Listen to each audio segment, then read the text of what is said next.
serial number 1970572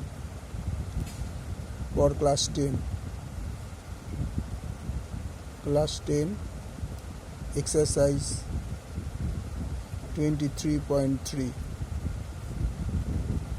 যদি sin alpha equal to 5/13 হয় তাহলে দেখাই যে tan alpha plus sec square alpha equal to 1.5 তাহলে sin alpha equal to 5/13 আমরা জানি sin square alpha plus cos square alpha equal to 1 সুতরাং cos square alpha equal to 1 minus sin square alpha equal to 1 minus sin alpha কত হলো 5/13 5/13 তার square equal to 1 minus 25/169 বিয়োগ করলে 169 minus 25/169 equal to 144/169 সুতরাং cos square alpha equal to 144/169 দুদিকে root করে দিচ্ছি তাহলে or cos square R cos alpha equal to 12/13 তো বেরিয়ে গেল cos বেরিয়ে গেল তাহলে আমার কি বলেছে ওখানে বলেছে tan alpha আর sec alpha তো not sec square sec alpha তাহলে tan alpha equal to কি হবে tan alpha equal to sin alpha by cos alpha sin alpha হচ্ছে তোমার 5/13 by cos alpha হচ্ছে 12/13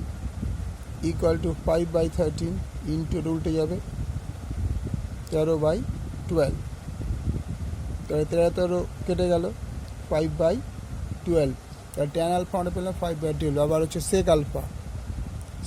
is equal to 1/cos alpha 1/cos alpha কত পেয়েছিলাম 12/13 1 into 13/12 তার মানে cos alpha is equal to 13/12 এবার অঙ্কটা কি ছিল tan alpha plus sec alpha equal to tan alpha কত পেয়েছিলাম 5/12 plus sec alpha কত পেয়েছিলাম 13/12 তার মানে LCM হচ্ছে 12 কে বাদ 5 12 কে বাদ দিলে 1 13 কে 13 equal to 18/12